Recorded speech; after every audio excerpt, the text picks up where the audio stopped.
नमस्ते दोस्तों, मैं हूं आपका दोस्त भगवती प्रसाद पुरोहित एडवोकेट। और आज के वीडियो में हम समझने वाले हैं कि रजिस्ट्री नामांतरण खारिज हो जाए तो यह गलती कभी नहीं करे, नहीं तो नामांतरण कभी नहीं होगा। देखिए दोस्तों, कई बार क्या होता है कि लोगों के द्वारा रजिस्ट्री का नामांतरण लगाया जाता है और वह नामांतरण खारिज हो जाता है, तो उसके बाद में वे लोग एक ऐसी गलती करते हैं जिसके कारण कि उनका नामांतरण कभी नहीं हो सकता है। तो आज के वीडियो में हम समझेंगे कि यह गलती आपको नहीं करनी है।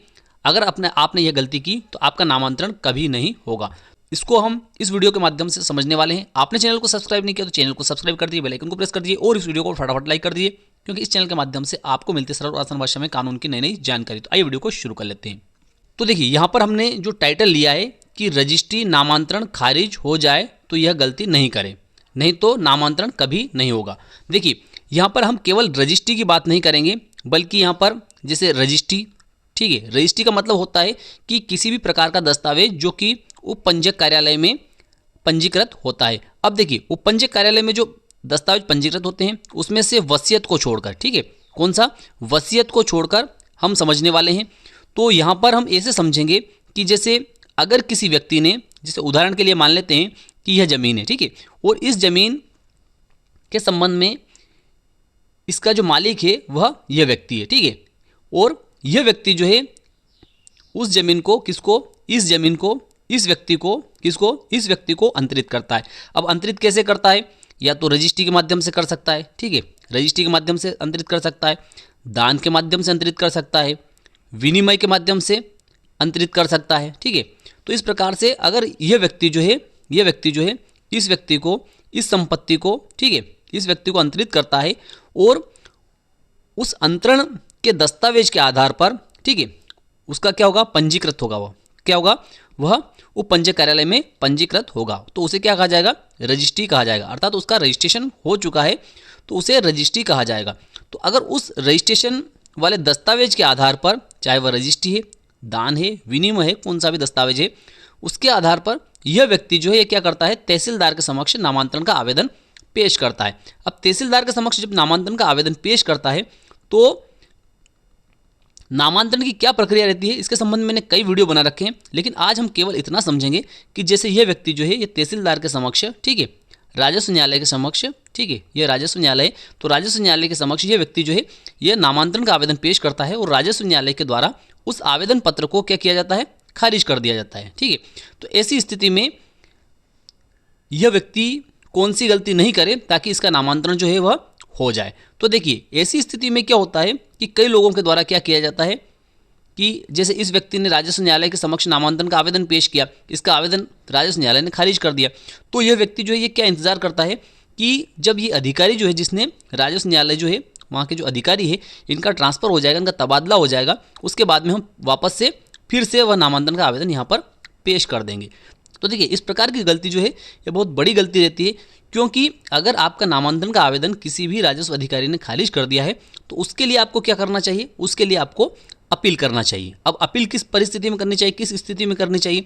तो देखिए, अगर यह व्यक्ति जो है यह राजस्व न्यायालय के समक्ष नामांतरण का आवेदन धारा 109 और 110 के तहत लेकर गया है और उस आवेदन पत्र को अगर इसकी अनुपस्थिति में, ठीक है, जो तारीख पेशी लगी है राजस्व न्यायालय के समक्ष, उस तारीख पेशी को यह वहाँ पर उपस्थित नहीं होता है और ऐसी स्थिति में अगर इसका नामांतरण आवेदन जो है वह इस राजस्व न्यायालय ने खारिज कर दिया है, तो ऐसी स्थिति में उस आवेदन पत्र को फिर से उसी न्यायालय के समक्ष यह वापस से उसको ओपन करवा सकता है। उसके लिए इसको क्या करना पड़ेगा, धारा 35(3) की अर्जी लगानी पड़ेगी। क्या करना पड़ेगा, धारा 35(3) की अर्जी इसको यहाँ पर लगानी पड़ेगी। जब 35(3) की अर्जी यहाँ पर लगा देगा तो न्यायालय जो है अगर इसमें सद्भाविक कारण लिखता है तो न्यायालय उसको वापस से खोल देगा और वापस से इसी न्यायालय के समक्ष उस आवेदन पत्र को यह चला सकता है और वहाँ से नामांतरण करवा सकता है।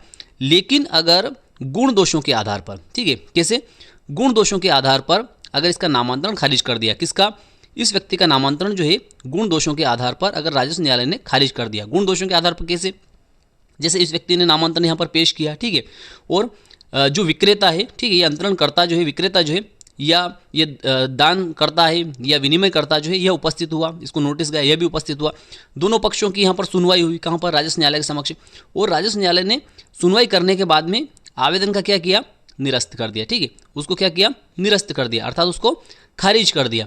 अब खारिज अगर उसको कर दिया है तो ऐसी स्थिति में यह व्यक्ति जो है वापस से इंतज़ार करता है कि यह न्यायालय जो है वापस चले जाएं, अर्थात ये पदाधिकारी जो है ये यहाँ से इनका ट्रांसफ़र हो जाए, मैं वापस से यहाँ पर आवेदन लगा दूंगा। तो इस प्रकार का इंतज़ार करने के बाद में ये वापस से उसी आवेदन पत्र को अर्थात उसी ज़मीन के संबंध में वापस से नामांतरण के लिए आवेदन इसी न्यायालय के समक्ष पेश करता है।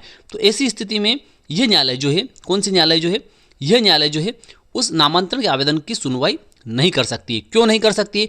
क्योंकि जब एक बार किसी भी न्यायालय ने, ठीक है, किसी भी न्यायालय ने अगर एक बार किसी भी प्रकरण का फैसला कर दिया, ठीक है, उसको चाहे निरस्त किया है या स्वीकार किया है, तो उसी न्यायालय को फिर से उसी प्रकरण को सुनने का अधिकार नहीं है। अर्थात अंतिम फैसला अगर कर दिया है तो फिर उसको सुनने का अधिकार नहीं है। ऐसी स्थिति में इस व्यक्ति को क्या करना चाहिए? इस व्यक्ति को क्या करना चाहिए? वरिष्ठ न्यायालय के समक्ष। कहाँ पर? वरिष्ठ न्यायालय के समक्ष, ठीक है। कौन से न्यायालय के समक्ष? वरिष्ठ न्यायालय के समक्ष इसको अपील पेश करना चाहिए। क्या करना चाहिए? अपील पेश करना चाहिए धारा 44(1) के तहत। तो वरिष्ठ न्यायालय कौन सी होगी? तो वरिष्ठ न्यायालय जो रहेगी वह रहेगी एसडीओ न्यायालय, ठीक है, उपखंड अधिकारी महोदय, ठीक है, सब डिविजनल ऑफिसर। उनके समक्ष जो है इस व्यक्ति को क्या करना चाहिए? अपील पेश करनी चाहिए, न कि इसको वापस से इसी न्यायालय के समक्ष नामांतरण का आवेदन पेश करना चाहिए। क्योंकि अगर वापस से यह नामांतरण का आवेदन यहाँ पर पेश करेगा, ठीक है, यहाँ पर वापस से नामांतरण का आवेदन पेश करेगा तो क्या होगा? वापस से इस व्यक्ति को नोटिस जारी होगा। इस व्यक्ति को जब नोटिस जारी होगा तो यह व्यक्ति उपस्थित होकर यहाँ पर अपना जवाब पेश करेगा कि इसी न्यायालय ने पूर्व में भी इसी प्रकार का जो है आदेश पारित कर दिया है, इसी प्रकार का प्रकरण जो है इस न्यायालय के समक्ष, इसी न्यायालय के समक्ष जो है इस व्यक्ति ने पेश किया था और उसको इस न्यायालय ने निरस्त कर दिया है। इसलिए वापस से इस व्यक्ति को यहाँ पर प्रकरण पेश करने का अधिकार नहीं है, इसलिए इसका बाद वाला प्रकरण जो है वह भी निरस्त हो जाएगा। अब ऐसी स्थिति में इसको परेशानी क्या होगी? इसका नामांतरण क्यों नहीं होगा? क्यों नहीं होगा? क्योंकि जब इसका आदेश जो है पहले इस न्यायालय ने कर दिया है, ठीक है, जैसे कैसे कि अगर मान लो कि इसका आदेश जो है, इसने जो आवेदन पेश किया था नामांतरण का, उसका आदेश जो है अगर 1/1/2025 को कर दिया था और उसकी इसने कोई अपील नहीं की वरिष्ठ न्यायालय में, ठीक है, और वापस से जैसे इस न्यायालय के पदाधिकारी जो है उनका ट्रांसफ़र हुआ और इस व्यक्ति ने क्या किया कि यहाँ पर 11/1/2025 को फिर से इसने यहाँ पर आवेदन पेश कर दिया वापस से, ठीक है। तो ऐसी स्थिति में 1/1/2025 को जो आदेश हुआ था उसकी अपील जो है इस व्यक्ति को 45 दिन के अंदर कहाँ पर? एसडीओ के समक्ष करनी थी, ठीक है। और यह इसको सब कुछ जानकारी होने के बावजूद भी अगर इसने इस आदेश की अपील यहाँ पर नहीं की है, कहाँ पर? एसडीओ के समक्ष अपील नहीं की है इस आदेश की, ठीक है, तो ऐसी स्थिति में इसकी अपील की समयावधि जो है 45 दिन की वह भी निकल जाएगी और इसको नामांतरण करवाने में काफ़ी परेशानी आएगी। और इसने बाद में जो आवेदन पेश किया है राजस्व न्यायालय के समक्ष, तहसीलदार के समक्ष, वह भी इसका निरस्त हो जाएगा और उसके खिलाफ भी यह अपील नहीं कर सकता। क्यों नहीं कर सकता? क्योंकि इसको अपील जो करनी थी यह पहले आदेश के खिलाफ करनी थी, न कि इसको दूसरे आदेश के खिलाफ करनी थी। तो इस प्रकार से अगर आपका कोई रजिस्ट्री नामांतरण है, ठीक है, और वह अगर खारिज हो जाता है तो आपको जो इस वीडियो में बताई है इस प्रकार की कोई गलती आपको नहीं करनी है। अगर आप इस प्रकार की गलती करते हैं तो आपका नामांतरण कभी नहीं होगा। तो मैं विश्वास रखता हूं कि दी गई जानकारी आपको अच्छी लगी होगी। अच्छी लगी इस वीडियो को लाइक कर दीजिए, अधिक से अधिक लोगों को शेयर कर दीजिए। फिर मिलते हैं अगले वीडियो में, तब तक के लिए जय हिंद, जय भारत।